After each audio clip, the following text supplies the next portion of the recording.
ആകാശവാണി.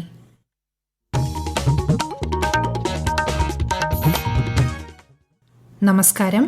പ്രാദേശിക വാർത്തകൾ വായിക്കുന്നത് ഗീതു പ്രകാശ്. പ്രധാന വാർത്തകൾ. PM കിസാൻ സമ്മാൻ നിധി 23ാമത് ഗഡു വിതരണം പ്രധാനമന്ത്രി നരേന്ദ്രമോദി ഇന്ന് പശ്ചിമബംഗാളിൽ നിർവഹിക്കും. സംസ്ഥാനത്ത് പകർച്ചവ്യാധി വ്യാപനം നിയന്ത്രണ വിധേയമെന്ന് ആരോഗ്യമന്ത്രി കെ മുരളീധരൻ. എബോള രോഗബാധ സംശയത്തെ തുടർന്ന് കോട്ടയം മെഡിക്കൽ കോളേജിൽ നിരീക്ഷണത്തിലായിരുന്ന വ്യക്തിയുടെ പരിശോധനാ ഫലം നെഗറ്റീവ്. രാജ്യത്ത് അന്താരാഷ്ട്ര യോഗാ ദിനത്തിനുള്ള വിപുലമായ ഒരുക്കങ്ങൾ പുരോഗമിക്കുന്നു.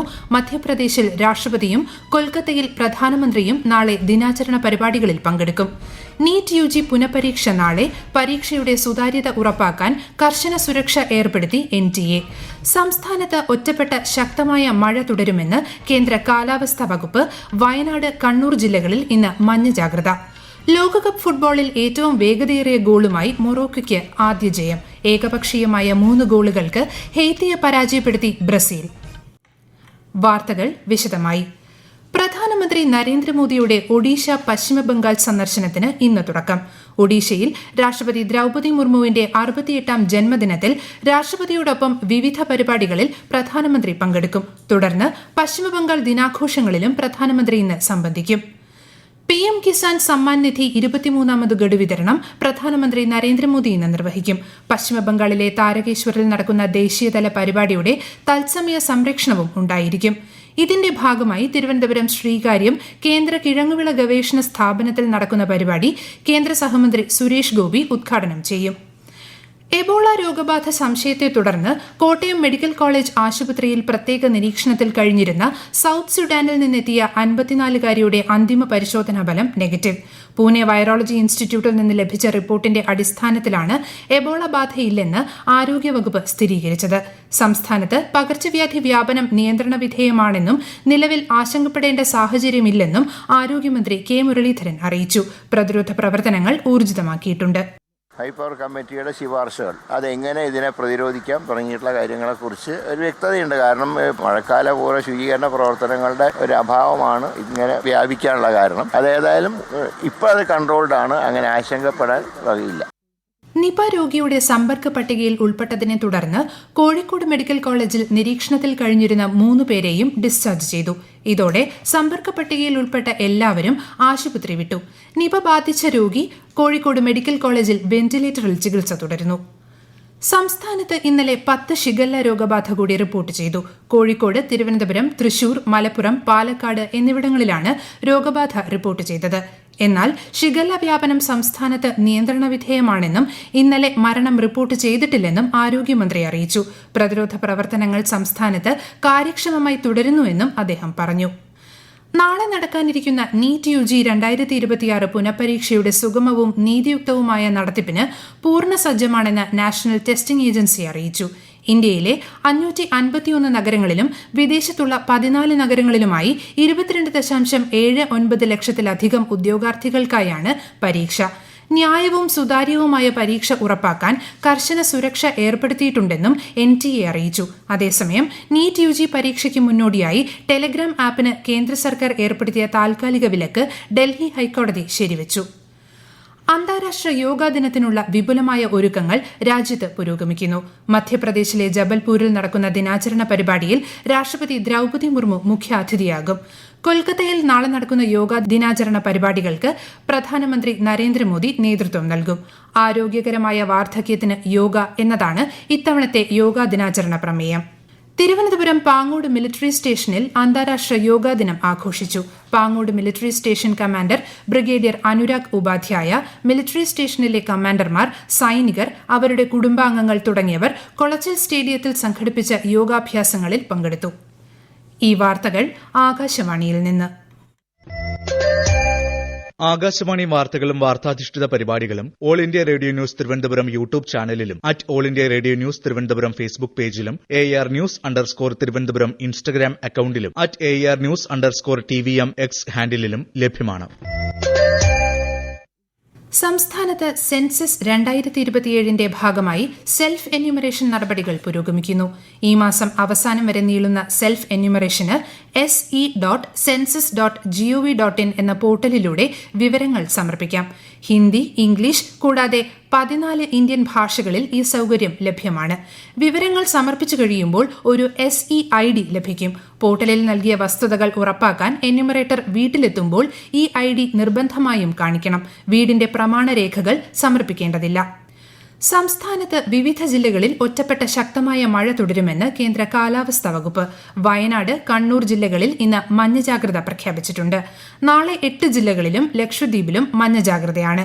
കേരളം, ലക്ഷദ്വീപ് തീരങ്ങളിൽ നാളെയും മറ്റന്നാളും, കർണാടക തീരത്ത് നാളെ മുതൽ ചൊവ്വാഴ്ച വരെയും മത്സ്യബന്ധനത്തിന് വിലക്കേർപ്പെടുത്തിയിട്ടുണ്ട്.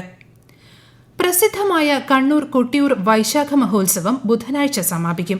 സ്ത്രീകൾക്ക് അക്കരെ കൊട്ടിയൂരിൽ ഇന്ന് ഉച്ചശീവേലി വരെയാണ് പ്രവേശനം. കൂടുതൽ വിവരങ്ങളുമായി ആകാശവാണി കണ്ണൂർ ജില്ലാ പ്രതിനിധി KO ശശിധരൻ. അത്യപൂർവ അനുഭവം പകർന്നു നൽകുന്ന കൊട്ടിയൂർ വൈശാഖ മഹോത്സവം അവസാന ഘട്ടത്തിലേക്ക്. ദക്ഷയാഗത്തിന്റെ ഐതിഹ്യവുമായി ബന്ധപ്പെട്ട് വർഷം തോറും നടക്കുന്ന വൈശാഖോത്സവം ഭക്തിസാന്ദ്രമായ അനുഷ്ഠാനങ്ങളാലും നിരവധി ഭക്തരുടെ പങ്കാളിത്തത്താലും സമ്പന്നമാണ്.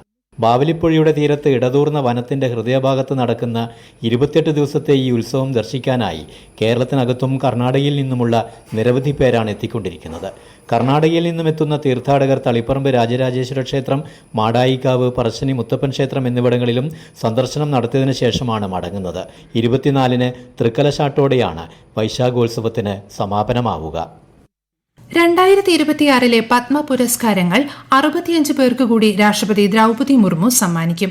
രാഷ്ട്രപതി ഭവനിൽ ഈ മാസം 23-ന് നടക്കുന്ന ചടങ്ങിൽ അവാർഡുകൾ വിതരണം ചെയ്യും. സുപ്രീംകോടതി മുൻ ജഡ്ജി ജസ്റ്റിസ് KT തോമസിന് പത്മവിഭൂഷണും നടൻ മമ്മൂട്ടിക്ക് പത്മഭൂഷണും സമ്മാനിക്കും. ഇത്തവണത്തെ ലോകകപ്പ് ഫുട്ബോളിൽ ഏറ്റവും വേഗതയേറിയ ഗോളുമായി മൊറോക്കോയ്ക്ക് ആദ്യ ജയം. സ്കോട്ട്ലൻഡിനെയാണ് പരാജയപ്പെടുത്തിയത്. മറ്റൊരു മത്സരത്തിൽ ഏകപക്ഷീയമായ 3 ഗോളുകൾക്ക് ബ്രസീൽ ഹെയ്ത്തിയെ പരാജയപ്പെടുത്തി. ഈ ജയത്തോടെ 2 മത്സരങ്ങളിൽ നിന്ന് ഒരു ജയവും ഒരു സമനിലയുമായി 4 പോയിന്റോടെ ബ്രസീൽ ഗ്രൂപ്പ് സിയിൽ ഒന്നാമതെത്തി. മറ്റൊരു മത്സരത്തിൽ പരാഗ്വെ തുർക്കിയെ പരാജയപ്പെടുത്തി. കൂടുതൽ വിവരങ്ങളുമായി ആകാശവാണി പ്രതിനിധി സുരേഷ് ബാബു. ഓസ്ട്രേലിയയെ നിഷ്പ്രയാസം മറികടന്ന് 2ാം ജയം സ്വന്തമാക്കി ആതിഥേയരായ അമേരിക്ക ലോകകപ്പിന്റെ നോക്കൌട്ട് റൗണ്ടിലേക്ക് യോഗ്യത നേടി. ആദ്യ പകുതിയിൽ നേടിയ 2 ഗോളുകൾക്കാണ് USA എതിരാളികളെ വീഴ്ത്തിയത്. മറ്റൊരു മത്സരത്തിൽ സ്കോട്ട്ലാൻഡിനെ മറുപടിയില്ലാത്ത 1 ഗോളിന് വീഴ്ത്തി ആഫ്രിക്കൻ ചാമ്പ്യന്മാരായ മൊറോക്കോ നോക്കൌട്ട് റൗണ്ട് സാധ്യത സജീവമാക്കി. ജയത്തോടെ ഗ്രൂപ്പ് സിയിൽ 2 മത്സരങ്ങളിൽ നിന്ന് 4 പോയിന്റുമായി മൊറോക്കോ 1ാം സ്ഥാനത്താണ്. മത്സരം തുടങ്ങി 71ാം സെക്കൻഡിൽ മൊറോക്കോ നേടിയ ഗോൾ ഈ ലോകകപ്പിലെ ഇതുവരെയുള്ള മത്സരങ്ങളിലെ ഏറ്റവും വേഗമേറിയ ഗോളായി കണക്കാക്കുന്നു. ഇന്ത്യ അഫ്ഗാനിസ്ഥാൻ ഏകദിന പരമ്പരയിലെ 3ാമത്തെയും അവസാനത്തെയും മത്സരം ഇന്ന് ഉച്ചയ്ക്ക് 1:30-ന് ചെന്നൈയിലെ MA ചിദംബരം സ്റ്റേഡിയത്തിൽ നടക്കും. ആതിഥേയരായ ഇന്ത്യ ഇതിനോടകം 2-0-ന് പരമ്പര ഉറപ്പിച്ചു. സ്വച്ഛ് ഭാരത് ദൌത്യം പ്രോത്സാഹിപ്പിക്കുന്നതിനായി വിവിധ കേന്ദ്ര സർക്കാർ മന്ത്രാലയങ്ങളിലും വകുപ്പുകളിലും ശുചിത്വ ക്യാമ്പയിനായ സ്വച്ഛതാ പഖ്വാഡ ആചരിക്കുന്നു.